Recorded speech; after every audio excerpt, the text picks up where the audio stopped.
Bonjour et bienvenue pour un nouveau tuto aujourd'hui consacré à une introduction au logiciel Maxon Cinema 4D.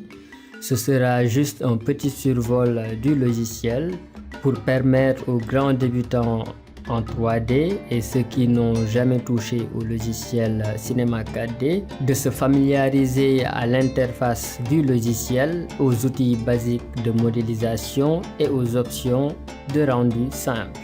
Si vous l'avez déjà installé, vous pouvez lancer le logiciel. Moi, j'avais déjà au préalable ouvert une petite scène pour pouvoir mieux vous expliquer l'interface. Lorsqu'on ouvre pour la première fois Cinema 4D, nous avons une interface qui se présente comme ça. Vous avez sûrement à peu près la même présentation que moi, sauf que pour vous, la scène, elle est vide par défaut. Ici en haut, nous avons la barre des menus, comme dans tout bon logiciel. Ici, on a des raccourcis d'icônes, c'est les options les plus utilisées. Ici, on a des icônes de transformation, de coordonnées, de rendu, etc., etc. Là, à gauche, on a tout simplement des icônes de sélection. On y reviendra. Ici en bas, nous avons la fenêtre des matières. C'est ici que l'on va créer les textures. Là, c'est la fenêtre des coordonnées pour changer la position, la taille et la rotation des objets. Ici à droite en haut, nous avons la fenêtre d'objet, une fenêtre très importante. Tout ce qui se trouve ici dans la scène 3D sera répertorié ici dans cette fenêtre. Donc là, on pourra organiser tous nos objets qui se trouvent dans la scène. Ici en bas, c'est la fenêtre des attributs qui affiche les attributs, les paramètres des objets sélectionnés ici dans cette fenêtre. Maintenant, dans tout logiciel 3D, ce qui attire le plus l'attention, c'est la scène 3D. C'est ici où l'on va passer sûrement la moitié de notre temps, soit à modéliser, à texturer, à animer ou à faire des réglages de rendu. Dans un logiciel 3D, ce qu'il faut savoir en premier, c'est comment naviguer dans cette scène 3D. Sur Cinema 4D, c'est très simple. Il suffit juste d'appuyer sur la touche Alt enfoncée avec un clic gauche de la souris. Lorsqu'on déplace, là on tourne autour de la scène. Vous voyez, la caméra tourne autour des objets. Toujours avec Alt enfoncé. Maintenant, si on clique avec le bouton du milieu, là, on fait des traves gauche-droite ou bien haut-bas. Toujours avec la touche Alt enfoncé. Maintenant, si on fait un clic avec le bouton droit de la souris, on va faire des travelling avant et arrière. Comme ça, la caméra se déplace en avant ou en arrière par rapport à nos objets. Cinema 4D propose aussi des icônes pour naviguer dans la scène 3D. Vous avez ici 4 icônes qui vont nous permettre de naviguer dans cette scène. La première, qui est là, permet tout simplement de faire les travelling gauche-droite au bas ou vice-versa. Le second nous permet de faire un trave arrière et avant, comme ça. La troisième icône va permettre de tourner autour des objets, comme ça. Maintenant, la quatrième icône, elle est un peu différente. va nous permettre tout simplement de splitter la vue, c'est-à-dire de diviser la vue. Pour pouvoir travailler à l'aise dans un logiciel 3D, d'habitude on nous propose une vue en perspective et d'autres vues en orthographique, c'est-à-dire une vue de haut, une vue d'avant et une vue de droite. Maintenant, si on veut sélectionner une vue en particulier, par exemple la vue de haut ici, on doit revenir tout simplement sur l'icône, la quatrième, et cliquer dessus. Comme ça agrandit la vue de haut. Si on veut revenir sur la vue splittée, je reclique dessus. Si je veux sélectionner la vue d'avant, je fais la même chose en cliquant sur l'icône. Pour aller plus vite, au lieu de cliquer à chaque fois sur cette icône-là, on peut cliquer tout simplement avec le bouton du milieu, comme ça. Pour revenir dans la vue perspective, je reclique avec le bouton du milieu. Dans un logiciel 3D comme Cinema 4D, pour avoir des personnages comme ça, il va falloir les modéliser. Et pour cela, dans la plupart des cas, on commence avec ce que l'on appelle des primitifs, des objets primitifs. Je vais d'abord fermer cette scène-là, fichier fermé. Je ne veux pas enregistrer, je dis non. Et je me retrouve maintenant avec une scène vide, comme celle que vous aviez tout à fait au début. Pour avoir un objet primitif, on peut aller dans Menu, Créer, Objet, et tout ça, c'est des objets primitifs. On va juste prendre un au hasard, par exemple le Thor.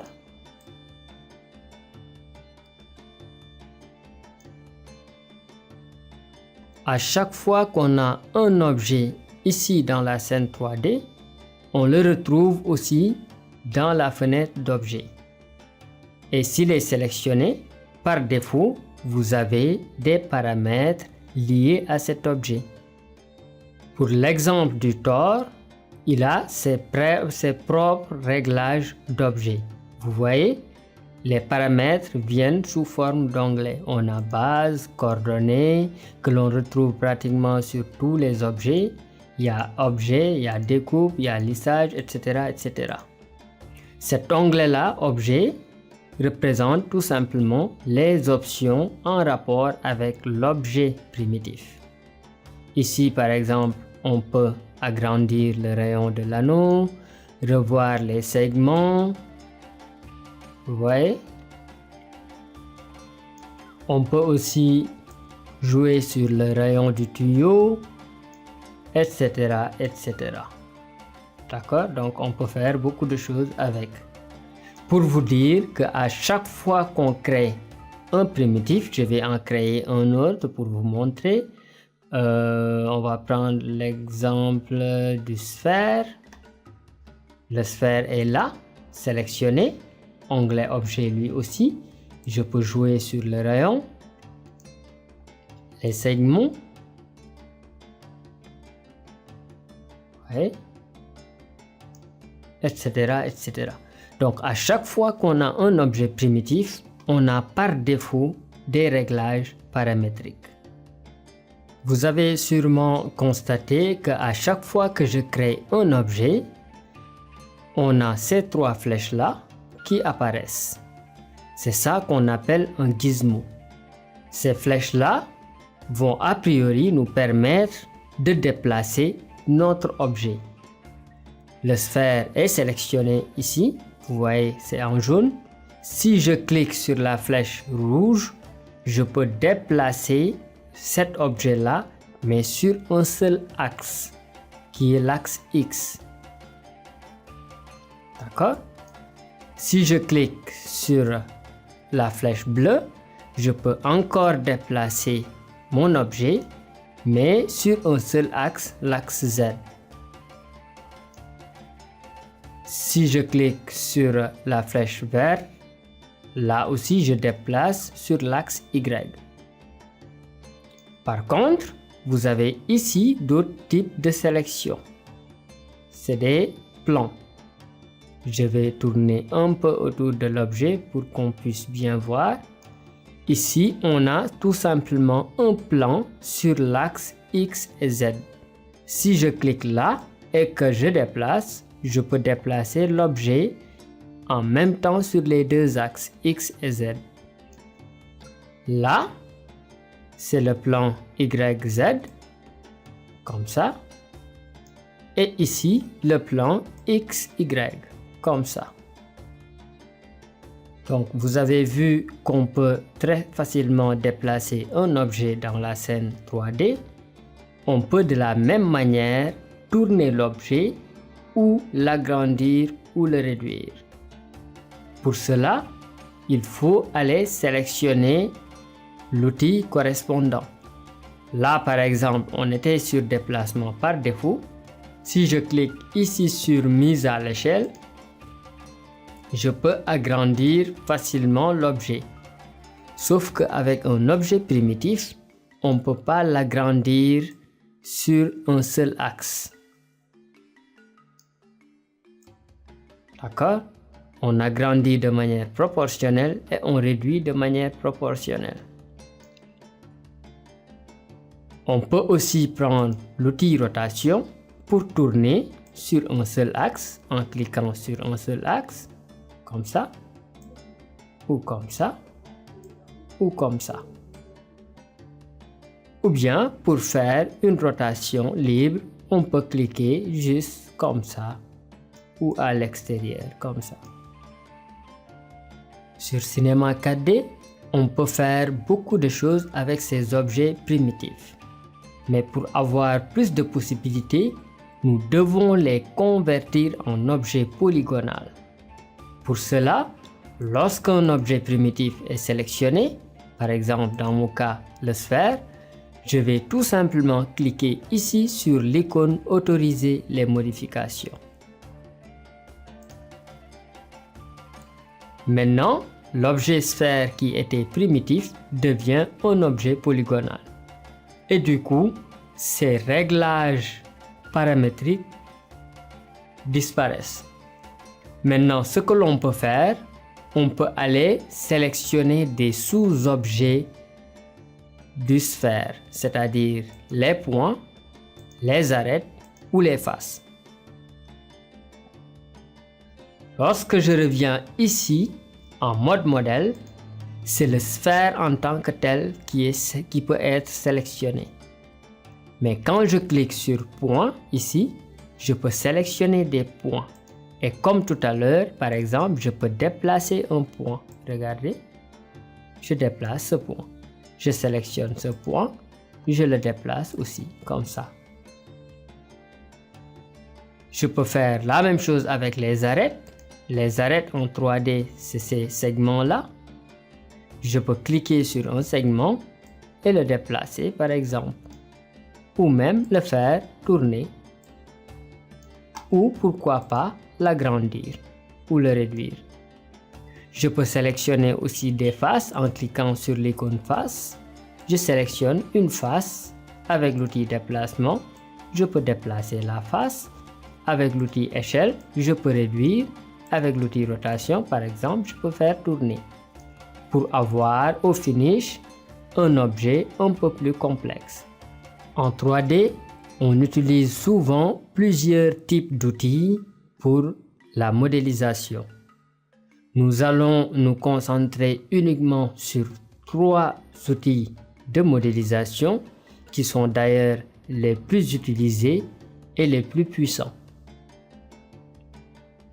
Supposons qu'on sélectionne par exemple cette face sur Cinema 4D.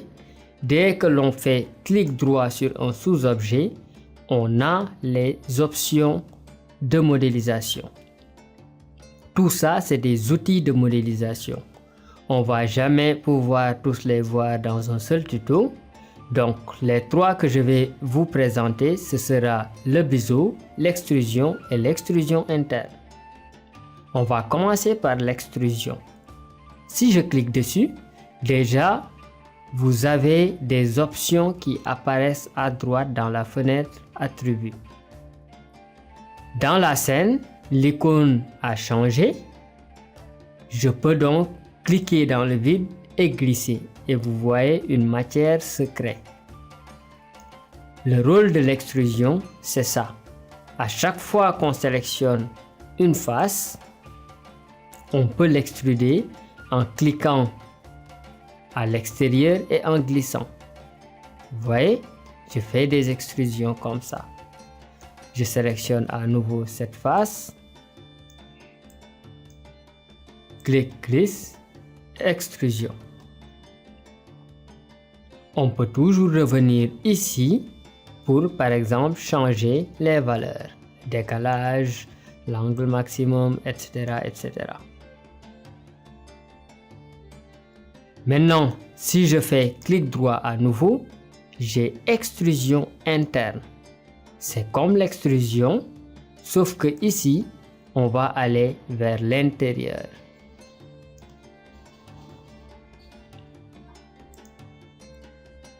Souvent, on combine l'extrusion interne à l'extrusion simple. Par exemple, je peux venir là, sélectionner cette face. J'avais extrusion interne en main. Je clique, je glisse. Ça va à l'intérieur. Je refais clic droit, extrusion simple pour faire sortir. Si je veux, ensuite, je peux revenir sur extrusion interne, comme ça, pour que ça sorte. Parce que l'extrusion interne peut entrer, comme ça peut sortir aussi.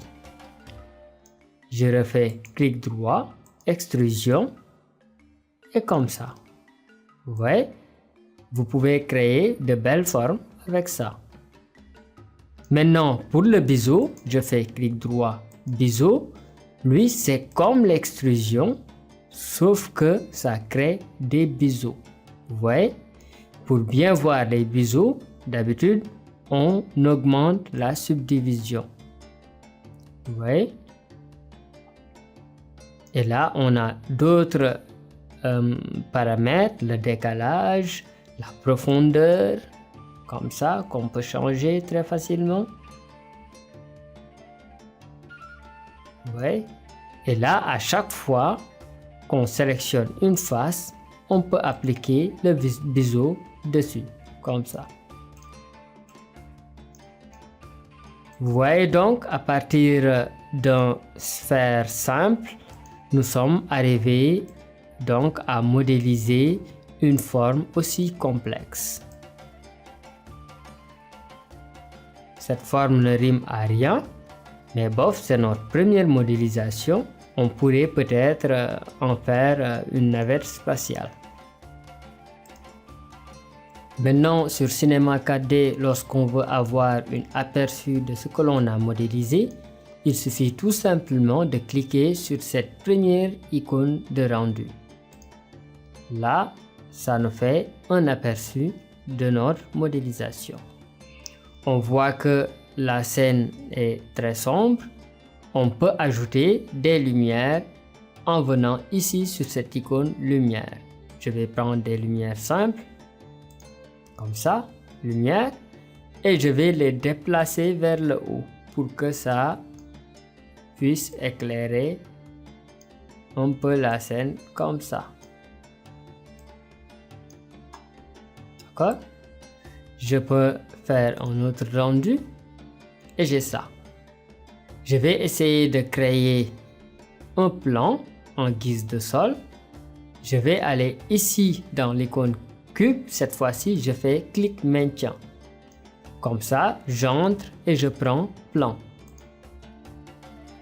Le plan a été créé ici. Je l'agrandis tout simplement avec l'outil échelle si je veux. Comme ça. Je refais l'aperçu et j'ai ça. Maintenant, on a une lumière. Je veux que la lumière projette des ombres pour que ça soit un peu plus réaliste. Je reviens sur la lumière que je sélectionne.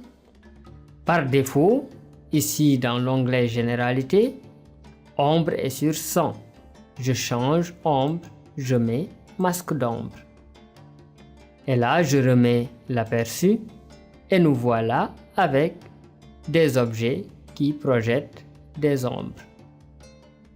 Rien ne nous empêche de créer d'autres lumières pour mieux éclairer la scène. Donc, je peux amener une autre lumière que je vais déplacer par exemple de ce côté-là. Et toujours faire l'aperçu pour voir ce que l'on a. Là, c'est un peu plus nice. Maintenant qu'on a ça, on doit pouvoir créer des matières sur nos objets. Pour créer des matières dans Cinema 4D, on vient tout simplement dans la fenêtre de matière, dans créer nouveau matériau. Et ce matériau-là, il va falloir l'assigner à un objet. Donc, je peux cliquer directement dans la fenêtre des objets. Je vais le mettre sur le plan. Vous voyez la flèche qui pointe vers le bas. Comme ça, je lâche.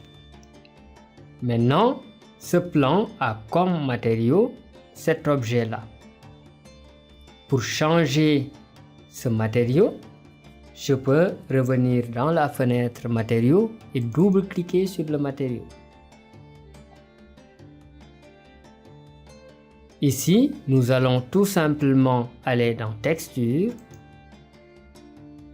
Surface. Par exemple, je vais prendre un échiquier.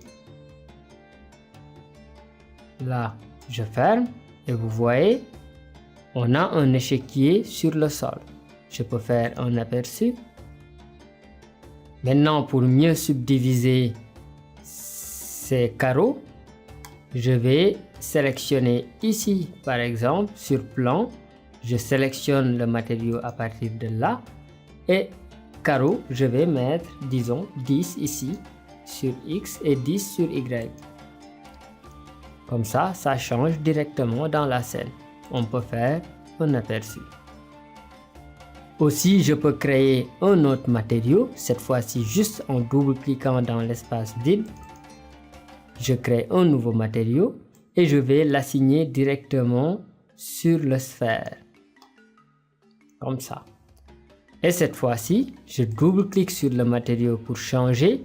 Je ne vais pas sur texture, je vais juste le mettre en vert. Comme ça. Et dès que je ferme, je vois que mon objet devient vert. Je fais un aperçu. On va créer un autre matériau, cette fois-ci qu'on va assigner au tore qui est là. Et lui aussi, directement, on peut cliquer une fois sur le matériau ici pour, par exemple, changer la couleur. On peut aller dans texture si on veut. Surface, on peut prendre, disons, pavement. D'accord? Un petit aperçu, voir. Et on a ce résultat-là. Maintenant qu'on a fini notre scène, on a fait une modélisation, on a créé des lumières, on a créé des matières. Et là, on veut maintenant partager notre fichier de production en fichier en image fixe par exemple. Pour cela, il faut d'abord éditer les réglages de rendu ici. Je clique. Donc, pour l'onglet enregistrer, il faut tout simplement aller sur chemin d'accès, cliquer sur cette icône là. Moi, je vais enregistrer sur le bureau. Et je le nomme navette extraterrestre. On fait enregistrer. Pour le format aussi, je laisse en JPEG qui est plus simple à ouvrir. Le reste, on peut laisser par défaut et là, fermer la fenêtre. Du coup, on clique une seule fois maintenant sur l'icône qui se trouve au milieu pour lancer le rendu dans le visualiseur. Je clique une fois. Le visualiseur apparaît et là, Cinema 4D me fait mon rendu. J'ai plus qu'à aller sur mon bureau pour vérifier si mon image y est. Je vais sur le bureau, sur l'autre écran, et là, je double-clique pour ouvrir le fichier. Voilà. Donc, voici donc notre premier projet de modélisation et de rendu sur Cinema 4D. On a eu à voir comment naviguer dans la scène 3D, on a parlé des objets primitifs, on a vu comment transformer, déplacer, tourner, agrandir et réduire les objets. On a parlé aussi de la conversion des objets en objets polygonales. Et on a vu quelques outils de modélisation qui nous a permis vraiment d'avoir cette forme magnifique à la fin. J'espère que cette introduction à Cinema 4D va vous permettre désormais de faire vos premiers pas dans le logiciel et plus tard on aura à attaquer vraiment des projets beaucoup plus intéressants. À bientôt pour d'autres tutos.